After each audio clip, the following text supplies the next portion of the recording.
Good evening every students. तो चलिएगा, देखिए टॉपिक जो है आज का बड़ा ही इंटरेस्टिंग है। ज़्यादा टाइम हम इंट्रोडक्शन पार्ट्स में नहीं देंगे।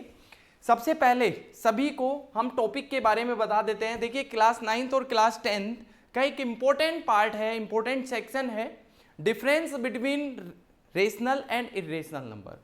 जो आज का टॉपिक हमारा है वो क्या है, हम रेशनल नंबर और इरेशनल नंबर को किस तरीके से क्लासिफाई करते हैं उसके बारे में क्या करेंगे आज के इस क्लास में, क्या करेंगे, डिस्कस करेंगे। तो चलिएगा दोस्तों, ज़्यादा टाइम हम वेस्ट नहीं करते हैं, टॉपिक पर आते हैं, बाकी बातें होती रहेंगी।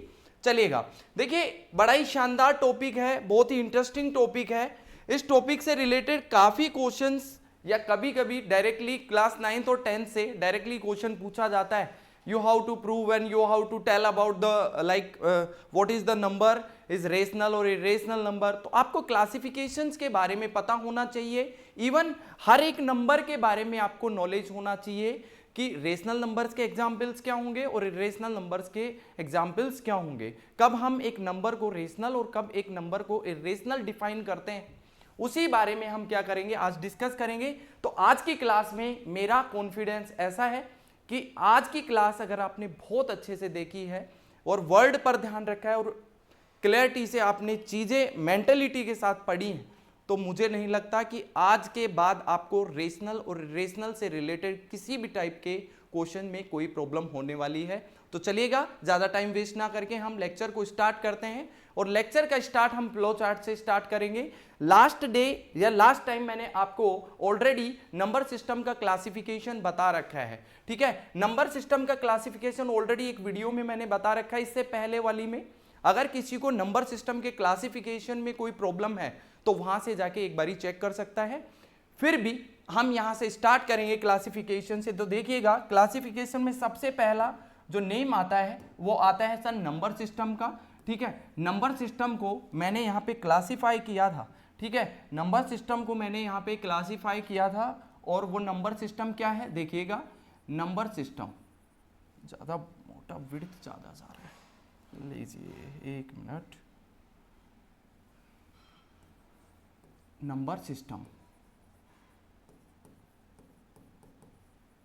देखिए नंबर सिस्टम को हमने क्लासिफाई किया था सर इमेजिनरी नंबर्स, ठीक है, इमेजिनरी नंबर्स में और रियल नंबर में, ठीक है। एक बारी फटाफट से क्विक रिवीजन करवा देता हूं, ठीक है। रियल नंबर को अगेन मैंने क्लासिफाई किया था टू पार्ट्स में, किस में, रेशनल नंबर्स में, रेशनल नंबर्स, और यहां से आपका होगा इरेशनल नंबर्स, इरेशनल नंबर्स। देखिएगा, तो आज का टॉपिक हमारा क्या है, रेशनल और इरेशनल के बीच में हमें क्या करना है, डिफरेंस समझना है। ऑलरेडी हम डिस्कस कर चुके हैं sir what is the mean by the real number. Real number is just combination of rational and irrational numbers, ठीक है। आज हम करेंगे डिस्कस कहां से, हमारा जो टॉपिक स्टार्ट होता है वो होता है रेशनल नंबर से, ठीक है। हम रेशनल नंबर्स किसको कहेंगे उसी से स्टार्ट करते हैं। तो देखिएगा, रेशनल नंबर की पहले मैं क्या लिख देता हूं, एक डेफिनेशन क्रिएट कर देता हूं। देखिएगा क्या है, देखिए हर एक वो number, the number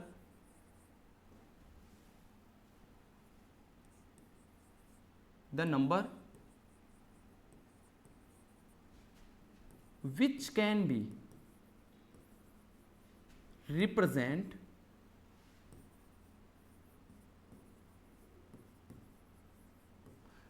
represent in the form of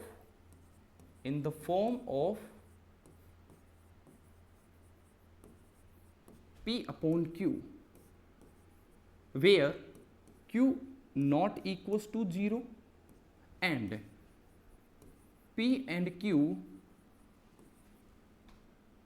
Q must be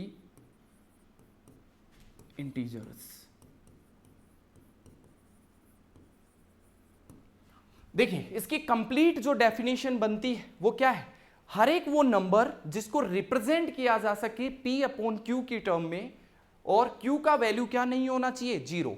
देखिए ये Q का वैल्यू क्यों 0 नहीं होना चाहिए उस बारे में भी डिस्कस करेंगे। डेफिनेट सर बात है, हम बचपन से पढ़ते हुए आए हैं सर, डिनोमिनेटर में कभी भी 0 आता है। डिनोमिनेटर में 0 आना मतलब हमारे एक्सप्रेशंस को क्या बना देता है, नो सेंस बना देता है, उसका कोई भी सेंस नहीं होता। लाइक दिस वन, आपको स्टार्टिंग में आपके टीचर ने डेफिनेटली सिखाया होगा कि सर डिनोमिनेटर में, zero in denominator makes the expression nonsense. अब नॉनसेंस को कैसे लिखते हैं? डेफिनेटली जीरो डिनोमिनेटर में, एग्जैक्ट जीरो डिनोमिनेटर में है तो it will tend to infinity. ये किसकी तरफ मूव करता है? इंफिनिटी की तरफ मूव करता है। तो ये रियल नंबर का पार्ट नहीं होता। हम क्या कर देते हैं इस पार्ट को, इसीलिए यहां पे एक कंडीशन गिवन है कि सर कभी भी यहां पे q का वैल्यू जीरो नहीं होना चाहिए। ठीक है, एक ऐसा नंबर जिसको p अपॉन q की फॉर्म में लिखा जा सके, q का वैल्यू जीरो नहीं होना चाहिए। और p और q के लिए यहां पे एक लिमिट लगाई गई है। सर p और q क्या होना चाहिए? इंटीजर्स होने चाहिए। क्या होने चाहिए? इंटीजर्स। अब इंटीजर्स क्या होते हैं? बहुत आसान है सर। ये इंटीजर क्या है? इंटीजर देख लीजिए, इंटीजर को हम कैपिटल I या फिर कैपिटल Z से रिप्रेजेंट कर देते हैं। कुछ बुक्स जो हैं कैपिटल I से रिप्रेजेंट करते हैं, तो कुछ बुक्स जो हैं वो क्या करते हैं, यहां Z से रिप्रेजेंट करते हैं। ठीक है, अब ये होता क्या है, हर एक वो नंबर जिसमें शामिल है क्या, -3, -4, -2, -1, 0, 1, 2, 3, 4, इसी तरीके से ये सब क्या है? इंटीजर्स हैं। क्या है? इंटीजर्स हैं। जैसे माइनस इन्फिनिटी की तरफ भी जाएंगे, यहाँ माइनस इन्फिनिटी, उधर प्लस इन्फिनिटी। इसका मतलब क्या हुआ? इसमें क्या है? पॉजिटिव नंबर्स हैं, पॉजिटिव नेचुरल नंबर्स हैं। इवन बात करें नेचुरल नंबर ऑर्डर क्या होते हैं, यहाँ पे पॉजिटिव होते हैं। ठीक है, यहाँ पे क्या है? पॉजिटिव नंबर भी है इंटीजर में, नेगेटिव नंबर्स भी हैं और जीरो भी शामिल है। ठीक है, तो यही हमारा क्या बनाता है? इंटीजर्स बनाता है। तो इंटीजर का यहाँ पे टॉपिक क्या है? p और q का वैल्यू क्या होना चाहिए? इंटीजर होना चाहिए, कोई फ्रैक्शन वैल्यू नहीं होनी चाहिए। ठीक है, ऐसा ये कहना चाह रहा है। ठीक है, डेफिनेशन हमें पता चल गया। सर कुछ एग्जाम्पल्स देके बताइए। ठीक है, इसके कुछ एग्जाम्पल्स हम क्या करते हैं, रीड करते हैं और देखिएगा कुछ एग्जाम्पल्स में आता है यहाँ पे। फर्स्ट एग्जाम्पल, अगर रेशनल नंबर्स के एग्जाम्पल्स की अगर हम बात करते हैं तो देखिएगा क्या हो सकते हैं, 3 हो सकता है। 3, ठीक है, 3 एक क्या है? इंटीजर है। 3 can be written in the format of 3/1। देखिए सभी को डाउट रहता है सर 3 यहाँ पे रेशनल नंबर क्यों है? रेशनल नंबर इसीलिए बेटा 3 को हम क्या लिख सकते हैं? 3/1 करके लिख सकते हैं। 1 जो होता है हर एक नंबर के डिनोमिनेटर में होता है, बट शो नहीं करते, बट यहाँ शो करेंगे। तो ये देखो यहाँ पे p और q क्या हो गए? सर p एंड q दोनों क्या है? इंटीजर भी है, साथ ही साथ q का वैल्यू क्या नहीं है, मतलब 1 जो है वो 0 के इक्वल भी नहीं है। इसका मतलब ये प्रॉपरली क्या करता है? रेशनल नंबर की डेफिनेशन को सेटिस्फाई करता है। It means it is a rational number. ठीक है, 3 जो है वो रेशनल नंबर है। चलिएगा और हम डिस्कस करते हैं और एग्जाम्पल देखते हैं। सर क्या -3 जो होता है वो भी एक क्या होता है? रेशनल नंबर होता है। बिल्कुल हमारा आंसर रहेगा 3 जो होता है, -3 भी क्या होगा? एक रेशनल नंबर होगा। क्यों होगा? Sir -3 and 1 p and q हो गए। ठीक है, q का वैल्यू मतलब 1 का वैल्यू 0 को इक्वल नहीं है, साथ ही साथ -3 और 1 दोनों ही क्या है? इंटीजर्स हैं। दोनों ही क्या है? इंटीजर। यही डेफिनेशन करता है हर एक वो नंबर जिसको p/q की फॉर्म में लिखा जा सकते हैं वो क्या है? सारे के सारे रेशनल नंबर हैं। तो इसका मतलब -3 भी क्या है? एक रेशनल नंबर है। चलेगा, नेक्स्ट अगर बात करते हैं, क्या यहाँ पे 2/3 भी एक रेशनल नंबर है क्या? बिल्कुल सर, 2/3 यहाँ क्या है? रेशनल नंबर है। क्या सर 22/7 भी क्या रेशनल नंबर है क्या? बिल्कुल सर, 22/7 भी एक क्या है? रेशनल नंबर है। क्यों? क्योंकि ये रेशनल नंबर की डेफिनेशन को क्या करता है? सेटिस्फाई करता है। चलिएगा और कुछ एग्जाम्पल्स भी देखते हैं। क्या सर 3.1 एक रेशनल नंबर है? चलिएगा, यहां स्टूडेंट कंफ्यूज होता है, बट कंफ्यूजन की कोई बात नहीं है, बहुत आसान है। देखिएगा किस तरीके से। अरे मेरे भाई एक बात बताओ, 3.1 रेशनल नंबर नहीं होगा, रेशनल नंबर ही होगा। क्यों? क्योंकि 3.1 में आप पॉइंट हटा सकते हैं। कैसे? जब बचपन में हमें सिखाते हैं ना सर बेटा, जब भी पॉइंट हटाते हैं तो डिनोमिनेटर में एक 0 बढ़ाते हैं। ठीक है, जब भी आप पॉइंट को राइट हैंड साइड में शिफ्ट करते हैं तो डिनोमिनेटर में उतने ही 0 आपको क्या करने पड़ते हैं? इंक्रीज करने पड़ते हैं। क्या 3.1 को 31/10 लिखा जा सकता है? इट मीन्स यह क्या हो गया? यहां से 31/10 जो है वो क्या होता है? एक रेशनल नंबर होता है। अगर ये रेशनल है इट मीन्स 3.1 भी क्या होगा? रेशनल नंबर होगा। यहां तक आपको आई होप सो बातें समझ में आ रही होंगी, चलिएगा। इसका मतलब 3.1 भी क्या है, एक रेशनल नंबर है, चलिएगा। और भी बहुत सारे एग्जाम्पल्स हो सकते हैं, जो भी आपके माइंड में चीजें आ रही हैं, जो भी माइंड में आपके एग्जाम्पल आ रहे हैं, उन माइंड में एग्जाम्पल्स को आप क्या कर सकते हो, वेरीफाई कर सकते हो। क्या सर 9.99.9993 ये भी क्या एक रेशनल नंबर है? बिल्कुल है sir. It can be written in the format of like this one. क्या इसको क्या लिख सकते हैं, P अपॉन क्यू के फॉर्मेट में लिख सकते हैं। और ये क्या है, ये हो गया भैया 5 टाइम 9 है और 3 है। नीचे आप इसका पॉइंट हटाएंगे तो कितने जीरो आएंगे, 4 जीरो आएंगे, क्योंकि पॉइंट जो है लेफ्ट हैंड साइड से राइट हैंड साइड से क्या है, 4 डिजिट के बाद लगा हुआ है। लेफ्ट हैंड साइड की तरफ क्या है, 4 डिजिट के बाद है, नीचे 4 जीरो बढ़ा देंगे। ये भी क्या है, इंटीजर है, और ये भी क्या है, इंटीजर है, और इसका वैल्यू जीरो भी नहीं है। इसका मतलब इसको मैंने क्या कर दिया, P अपॉन क्यू की टर्म में भी लिख दिया है। इसका मतलब ये क्या है, रेशनल नंबर है। इट मीन्स ये रेशनल नंबर है। बहुत सारे एग्जाम्पल्स हो सकते हैं ETC, ठीक है। इसको मैं यहीं स्टॉप कर देता हूं, क्योंकि एग्जाम्पल्स, कुछ एग्जाम्पल्स आपको खुद से सोचने हैं। अभी इसके बारे में डिस्कशन और भी करेंगे, बट थोड़ा सा आगे की तरफ प्रोसीड करते हैं। क्या सर ये बात समझ में आ गई क्या आपको? क्या ये बात आप सभी को समझ में आ गई क्या? चलिए, रेशनल नंबर्स के यहाँ पे मैंने बहुत सारे एग्जाम्पल्स आपको बता दिए। क्या ये बात सभी को समझ में आ गई क्या? चलिएगा,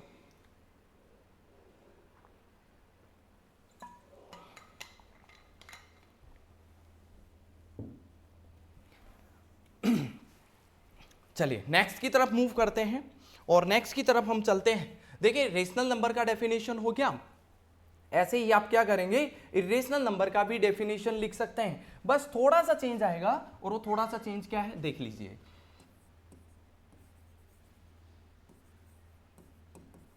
इरेशनल नंबर्स, चलिए चेंज देखते हैं बेटा। अब डेफिनेटली एक रेशनल नंबर को P अपॉन क्यू की टर्म में रिप्रेजेंट कर रहे हैं, तो इसका मतलब इरेशनल को क्या नहीं कर सकते, P अपॉन क्यू की टर्म में रिप्रेजेंट ना कर सके। वो सारे के सारे नंबर्स क्या होंगे, इरेशनल नंबर होंगे। तो लिख सकते हैं the number which cannot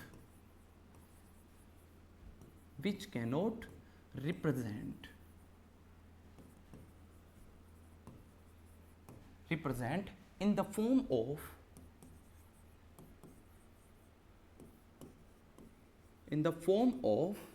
P upon Q and Q must not equals to 0। चलिए देखो, अब कुछ स्टूडेंट ऐसा सोच भी रहे होंगे या ऐसा डाउट आया भी होगा, सर Q को जो है आपने यहां भी 0 लिया है क्या? अरे भाई, अगर ये कंडीशन इससे हटा दी गई ना, डिनोमिनेटर में 0 आ गया, तब तो एक्सप्रेशंस क्या बन जाता है, नो सेंस बन जाता है, उसका कोई भी सेंस नहीं बचता। ठीक है, तो उसके बारे में रेशनल के बारे में तो हम कुछ कह ही नहीं सकते। तो मतलब Q का वैल्यू 0 तो नहीं होना चाहिए किसी भी केस में। तो इसका मतलब इरेशनल की डेफिनेशन क्या हो गई, थोड़ा सा एक नोट का डिफरेंस है। ठीक है, उसमें कैन रिप्रेजेंट था, इसमें कैन नॉट रिप्रेजेंट है। एक ऐसे नंबर्स जिनको रिप्रेजेंट ना कर सके। अब आपके माइंड में इसके एग्जाम्पल्स को देखने की डेफिनेटली क्या होगी, क्यूरियसनेस होगी। देखिएगा कैसे, सुनिए। अरे मेरे भाई, इसके कुछ एग्जाम्पल्स भी बता दीजिए ना सर, क्योंकि इसके एग्जाम्पल्स मैं हमेशा ऐसा सोच रहा हूँ, सर ऐसे कौन से नंबर जिनको रिप्रेजेंट नहीं किया जा सकता।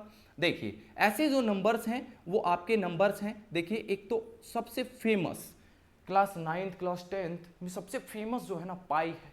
क्या है, पाई। पाई जो होता है एक इरेशनल नंबर होता है।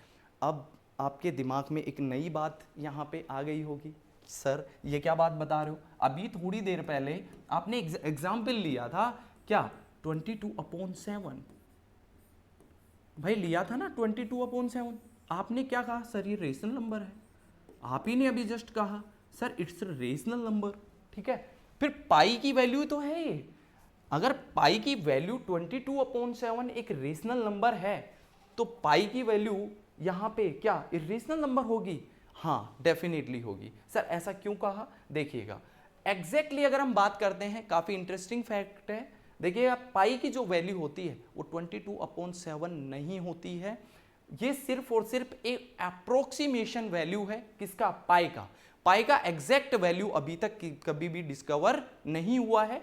पाई का कुछ जो हमारे इवन पाई की कुछ इंटरेस्टिंग फैक्ट्स की अगर हम बात करते हैं, तो आपने एक नाम इंडियन मैथमेटिशियन का नाम सुना होगा, रामानुजन। ठीक है, रामानुजन ने क्या किया था, पाई की वैल्यू दी थी, और पाई की वैल्यू कहां तक, पॉइंट के बाद मिलियंस टर्म तक क्या दी है, पाई की वैल्यू दी है। किसने, श्रीनिवास रामानुजन ने। ठीक है, he was a definitely great mathematician of our country.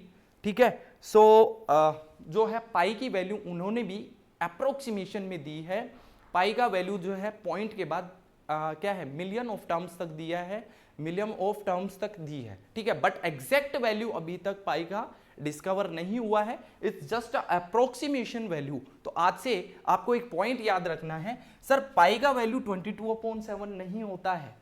ठीक है, ये सिर्फ और सिर्फ हम कैलकुलेशन बनाने के लिए पाई का वैल्यू 22/7 यूज करते हैं या फिर 3.14 यूज करते हैं। ये दोनों ही वैल्यू क्या है, अप्रोक्सीमेट वैल्यू है किसकी, पाई की, एग्जैक्ट वैल्यू नहीं है। इसका मतलब पाई जो है उसको, वो पाई क्या हो गया, यहां पे क्या हो गया, इरेशनल नंबर हो गया। ठीक है, नेक्स्ट अगर हम बात करते हैं, ऐसे बहुत सारे एग्जांपल्स और भी हो सकते हैं। सर एक √2 हो सकता है, ठीक है, √3 हो सकता है, ठीक है, √5 भी हो सकता है, √7 भी हो सकता है। ठीक है, यहाँ पे और भी हो सकते हैं, रूट आपका क्या हो सकता है, 11 हो सकता है, √13 हो सकता है, ठीक है, √17 हो सकता है। अब आपके दिमाग में एक चीज़ आ रही होगी, सर ये तो मेरा कहीं देखा देखा लग रहा है, ये 2, 3, 5, 7, 11, 13 and 17 these numbers are known to me. कैसे नोन है, बिकॉज 2, 3, 5,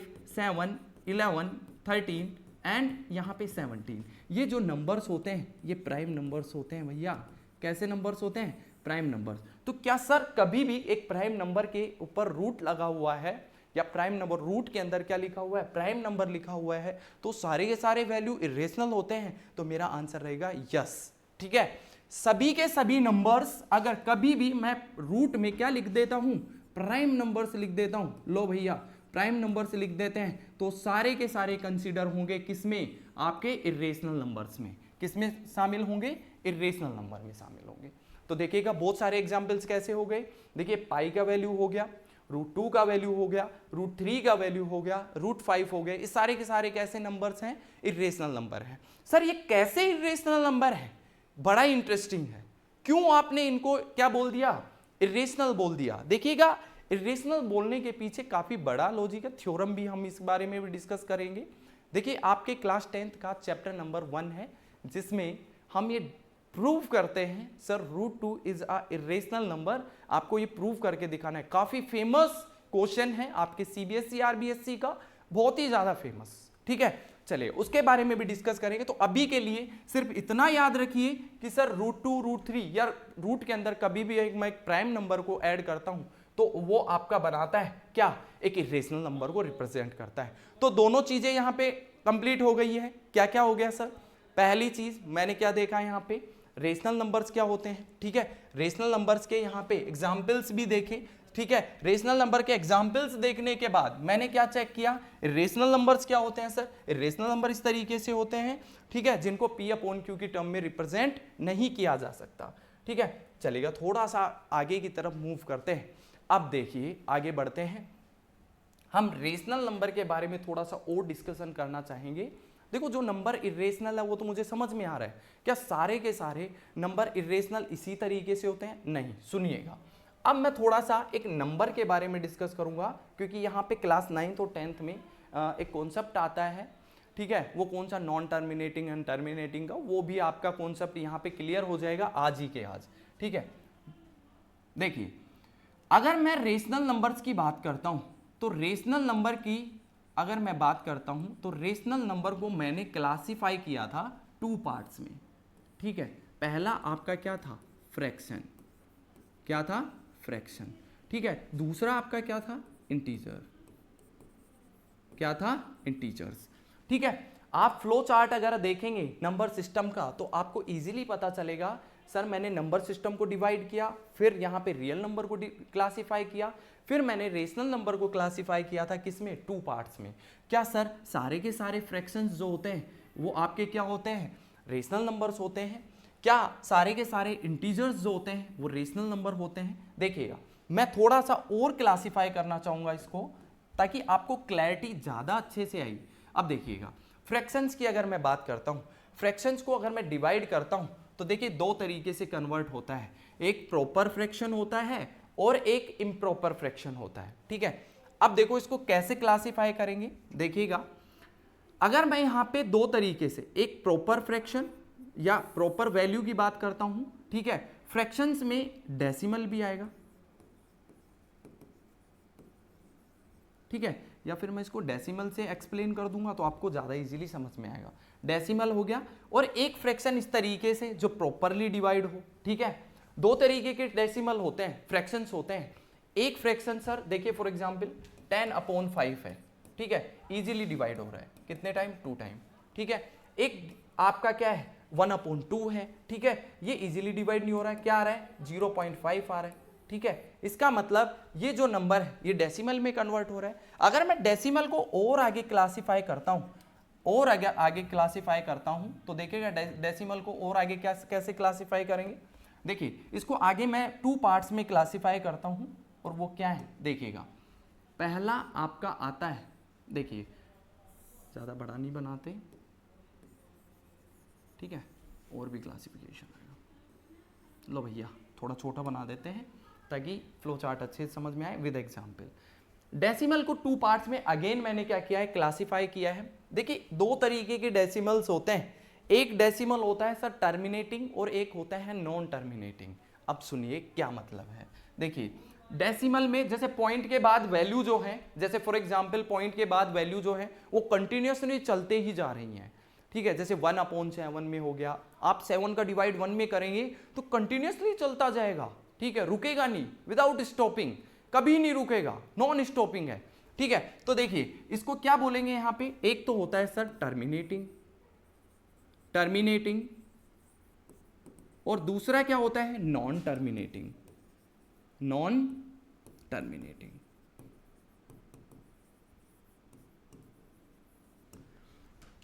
टर्मिनेटिंग का मतलब क्या होता है, एग्जाम्पल से यही समझ लेते हैं। सर देखिए टर्मिनेटिंग का मतलब होता है वो सारे फ्रैक्शंस या फिर वो सारे डेसिमल्स जो इजीली टर्मिनेट हो जाएं। कैसे सर, जैसे 3.546, ठीक है, टर्मिनेट हो गया, आगे नहीं बढ़ा है।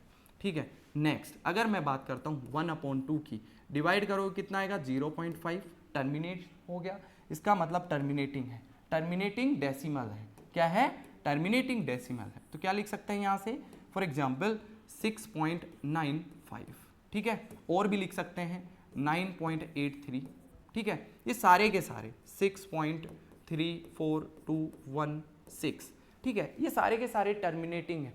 एक नंबर के बाद में क्या रिमाइंडर 0 आ जाना चाहिए। जब आप डिवाइड कर रहे हो तो रिमाइंडर क्या बन जाए, 0 बन जाए, उस केस में हम क्या कहेंगे, टर्मिनेटिंग कहेंगे। नेक्स्ट नॉन टर्मिनेटिंग के ऊपर आते हैं, काफी इंटरेस्टिंग है। नॉन टर्मिनेटिंग के अगर मैं एग्जांपल्स की बात करता हूं तो नॉन टर्मिनेटिंग के एग्जांपल क्या हो जाएंगे, जैसे फॉर एग्जांपल देखिए 1.999, इसी तरीके से आगे की तरफ भी चल रहा है विदाउट स्टॉपिंग। ये क्या है, नॉन टर्मिनेटिंग है, नॉन टर्मिनेटिंग डेसिमल्स। और भी हो सकते हैं सर, देखिए 1.6666, ठीक है, ये भी क्या है, कंटिन्यूसली चलते जा रहे हैं। ठीक है, चलेगा। तो ये सारे एग्जाम्पल्स हमारे आते हैं नॉन टर्मिनेटिंग में। किस में आते हैं, नॉन टर्मिनेटिंग में। अब देखिए इंटरेस्टिंग बात ये है कि मैं यहां पे अगेन क्लासिफाई करना चाह रहा हूं, किसको, टर्मिनेटिंग और नॉन टर्मिनेटिंग को। अगेन अगर मैं बात करूं नॉन टर्मिनेटिंग को 2 पार्ट्स में अगेन क्लासिफाई कर रहा हूं। देखो क्लैरिटी चाहिए तो चीजें बहुत क्लैरिटी से पढ़नी पड़ेंगी, फ्लो चार्ट से पढ़ना पड़ेगा। और मेरा मानना है कि अगर किसी भी चैप्टर को, किसी भी टॉपिक को आप फ्लो चार्ट से पढ़ते हैं तो वो इजीली आपके माइंड में सेट हो जाता है, लॉन्ग लास्टिंग। ठीक है, चलेगा। इसको अगेन मैं 2 पार्ट्स में क्लासिफाई करने जा रहा हूं। देखिए नॉन टर्मिनेटिंग में भी 2 कैटेगरी के नॉन टर्मिनेटिंग होते हैं। देखिएगा क्या आते हैं सर, पहला आता है non terminating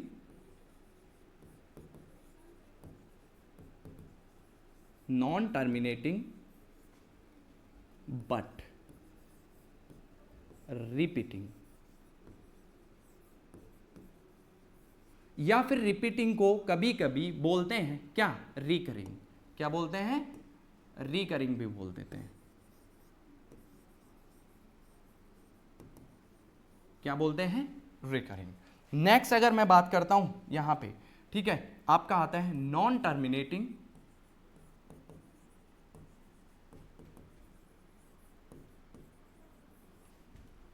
but not repeating.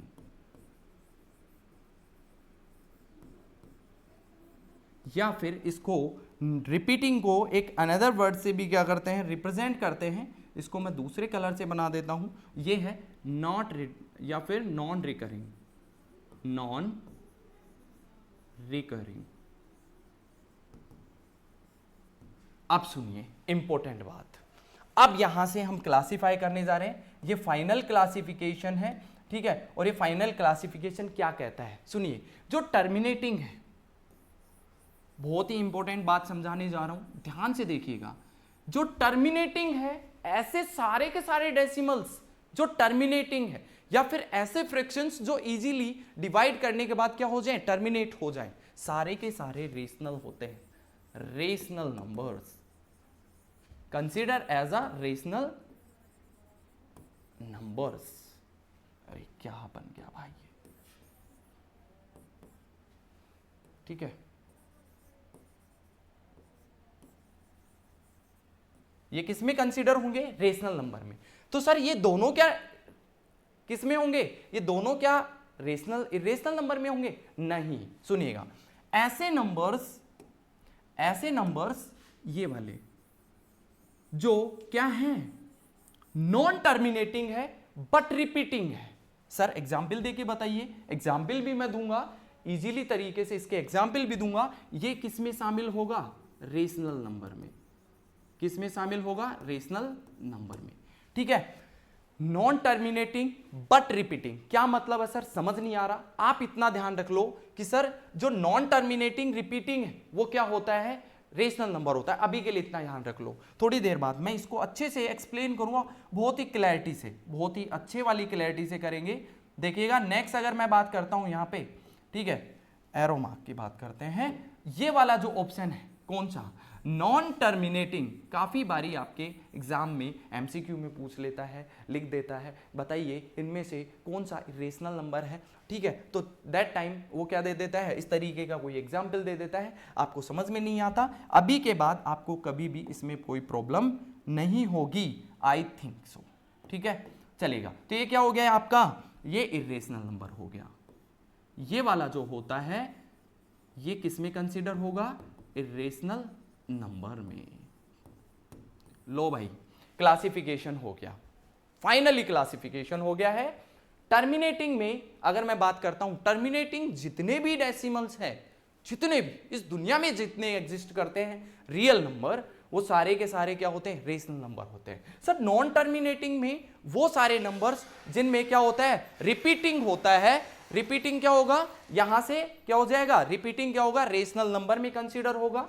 Non terminating but not repeating, सारे के सारे एग्जाम्पल्स इस दुनिया में जितने भी एग्जिस्ट करते हैं सारे के सारे क्या होते हैं, इरेशनल नंबर्स होते हैं। चलिएगा, तो इसके बाद हम क्या कर लेते हैं, एक बारी छोटा सा एक एग्जाम्पल्स और देख लेते हैं। आपको बताना है which one is terminating and which one is not terminating. सुनिएगा, जैसे 3.64666 चलता जा रहा है। सर इसमें क्या है, देखिए 6 जो है, 6 क्या कर रहा है, अपने आप को बार बार रिपीट कर रहा है, ठीक है। तो it will be consider like, किस में कंसीडर होगा, terminating, not terminating, non terminating, लो भैया, non terminating but repeating, but repeating, ठीक है। और ये क्या होगा, रेशनल नंबर होगा। क्या होगा, रेशनल नंबर, रेशनल नंबर होगा सर, ठीक है। नेक्स्ट अगर मैं कंसीडर करता हूं यहां पे क्या, देखो एक एग्जांपल देता हूं, देखिए 3.643429643 देखिए इसमें क्या है, ये एक ऐसा डेसिमल है जिसमें पॉइंट के बाद कोई नंबर या कोई नंबर्स का सेट जो है अपने आप को रिपीट नहीं कर रहा। इसका मतलब किस में कंसीडर होगा, नॉन टर्मिनेटिंग